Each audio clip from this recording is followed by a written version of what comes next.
আমি এতিয়া এইটো কথা ক'ব বিচাৰিছোঁ যে যিহেতু আমাৰ ৩ ডিচেম্বৰ তাৰিখে আমাৰ যিহেতু ১০০ ঘণ্টীয়া অনশন আছিল, সেই অনশনস্থলীত আজি আমাৰ যিটো দেখা গৈছে যে অনশনস্থলীত ১০০ ঘণ্টা পাৰ হৈ গৈছে, কিন্তু এই অনশনস্থলীত চৰকাৰী পক্ষৰ পৰা কোনো ধৰণৰ এজন ব্যক্তি অহা নাই আমাক যে সন্মান দিব, সেইখিনি আমাক যে আজি অনশনকাৰীক যে এটা সন্মান দিব সেইখিনি ব্যক্তি এতিয়ালৈকে অহা নাই। কিন্তু সেই অনশনস্থলীৰ পৰা আমি এটা সিদ্ধান্ত লৈছোঁ যে আজি আমাৰ যিহেতু আমাক সন্মান দিয়া নাই, আমি এই অনশনস্থলীৰ পৰা আমি অনুজ চৰকাৰলৈকে ৰেলপথ মানে কাৰ্যসূচী আমি হাতত লৈছোঁ। সেয়েহে আজি আমি এই ৰেলপথ প্ৰগ্ৰাম হাতত লোৱাৰ কাৰণে যিহেতু আমি সিদ্ধান্ত লৈছোঁ, কাৰণ যিহেতু বিগত আমাৰ দেখা যায় যে কোচাত দীৰ্ঘদিন ধৰি আমি আন্দোলন কৰি আহিছোঁ, আন্দোলন কৰি আমি আমাৰ প্ৰাপ্য অধিকাৰ আমি পোৱা নাই।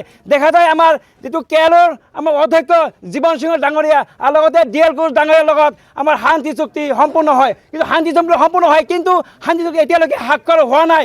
এতিয়ালৈকে আমাৰ কিয় আজি শান্তি চুক্তি আমাৰ এতিয়ালৈকে স্বাক্ষৰ হোৱা নাই? বিগত বহুদিন ধৰি আন্দোলন কৰি আহিছোঁ, কিন্তু কোচাত জনগোষ্ঠীক এতিয়া আমাক যেতিয়া অপমান কৰিছে, আমাক লজ্জিত কৰিছে, আমাক যে ভাগ কৰিছে, এইটো চৰকাৰৰ আমাৰ স্পষ্ট কথা। কাৰণ আমি এতিয়া বুজাৰ বাকী নাই।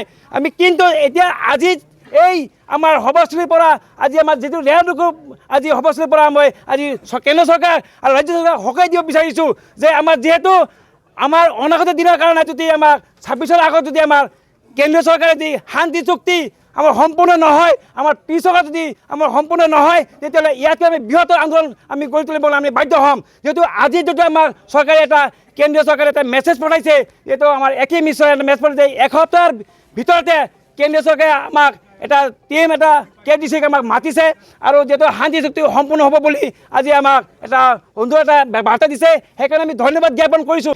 এইটো কথা মই এটাই স্পষ্ট কথা কৈছোঁ যে আমাৰ যিটো আন্দোলন, আমি গণতান্ত্ৰিক আন্দোলন কৰিছোঁ, কিন্তু আমাৰ গণতান্ত্ৰিক আন্দোলন আমাৰ ভাষা বুজি পোৱা নাই, কিন্তু আমাক আজি প্ৰশাসনে আমাৰ অপমান কৰিছে।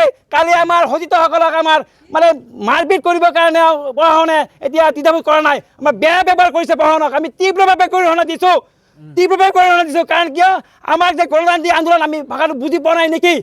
আজি আমি আন্দোলন কৰিছোঁ, আমাৰ কোনো ধৰণৰ আমি ইয়াতে কোনো বিশৃংখলা আমি কোনো ধৰণৰ আমি সৃষ্টি কৰা নাই, কিন্তু দেখা যায় যে আজি প্ৰশাসনে আমাক মানে অত্যাচাৰ কৰিছে, বাধা দিছে। আমাক কিয় আজি বাধা দিছে? আমাৰ প্ৰাপ্য অধিকাৰৰ কাৰণে আমি আজি ইয়াতে আমি আন্দোলন কৰিছোঁ।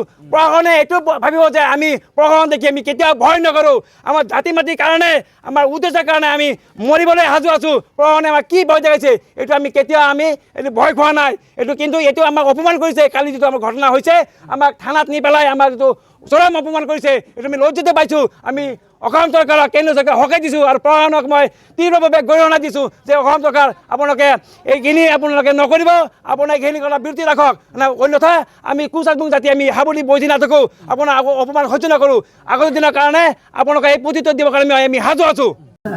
আপোনালোকৰ সংবাদ মাধ্যমৰ বন্ধুগণৰ জৰিয়তে আমি এই কথা এটা সকীয়াই দিওঁ যে চৰকাৰক আৰু ভাৰত চৰকাৰক আমাৰ যিটো ৰেলপথ যিটো অৱৰোধ এইটো স্থগিত ৰখা হোৱা নাই।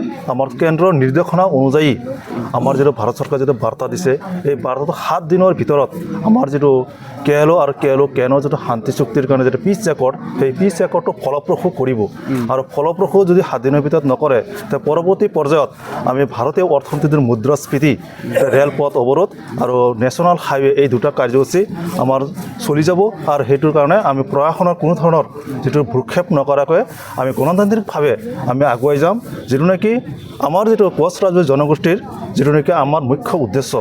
আৰু এই ক্ষেত্ৰত আপোনালোকৰ সংবাদ মাধ্যমৰ যোগেদি আমি এটা কথা ৰাইজক আৰু সমূহ জাতীয় প্ৰেমী যিবিলাক ৰাইজ আছে তেওঁলোকক আৰু প্ৰশাসনৰ মানুহ এটা কথা অনুৰোধ কৰোঁ যে কোচ ৰাজবংশী এনাগতৰ জাতি, এই জাতিটো বিশ্বৰ ভিতৰত সবচে প্ৰতাৰক হিচাপে গণ্য কৰি আছে প্ৰশাসনে, চৰকাৰে। আৰু এইটো আমি যে তেনেকৈ আগতে যিটো দাবী কৰা এইটো ৰাজ্য নহয়, দাবী কৰি আমি জনজাতিকৰণৰ বিচৰা নাই, কাৰণ এইটো দাবী কৰাটো আমাৰ এটা লক্ষণ হয়।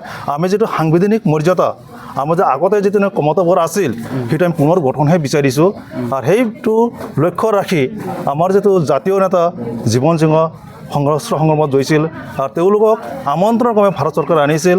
আৰু আমিও এনেকুৱা এটা পৰ্যায় দেখা নাই যে কোনো এটা সহস্ৰ সংগ্ৰামীৰ নেতাক আনি পেলাই শান্তি চুক্তিৰ কাৰণে আলোচনা কৰি পেলাই আলোচনা হ'ল, কিন্তু ফলপ্ৰসূ কৰি যিটো বলবৎ কৰা নাই, সেইটো আমি খুবেই একদম দুখজনক আৰু ক্ষোভজনক।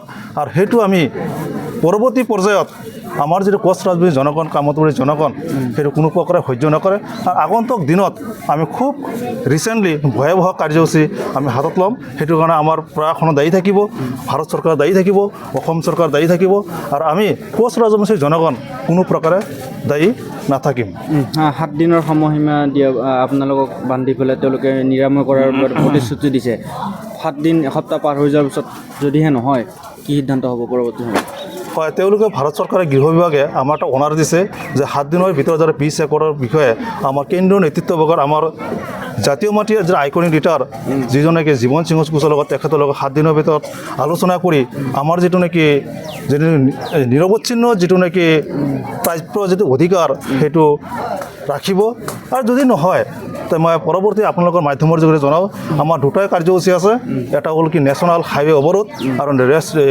আমাৰ ভাৰত চৰকাৰৰ যিটো ৰেল বিভাগৰ যিটো নেকি পথ আমি সেইটো স্তব্ধ কৰিম অসম বেংগল আৰু বিহাৰ তিনি ৰাজ্যত হয় ৰেলপথ অৱৰোধ কাৰ্যসূচী আছিলে কিন্তু বিশেষ কেন্দ্ৰীয় চৰকাৰৰ অনুমোদন বা আদেশৰ পাছতে আপোনালোকে 7 দিনৰ সময় আজি স্থগিত ৰখা হ'ল কি ক'ব হয় আমাক যিটো আমাৰ ভাৰত চৰকাৰে কৰিছে আমি মানিছোঁ এতিয়া 7 দিনৰ ভিতৰত যদি আমাৰ 20 একৰৰ বিষয়ে যদি একো মাত নামাতে ইয়াতকৈ ভয়ংকৰ আমি আন্দোলন কৰিম আমাৰ যিটো আমাৰ ৰেলপথ অৱৰোধ সেইটো কৰিমে আমি একদম পূৰা অসম স্তব্ধ কৰি দিম এইখিনি ক'ব লাগে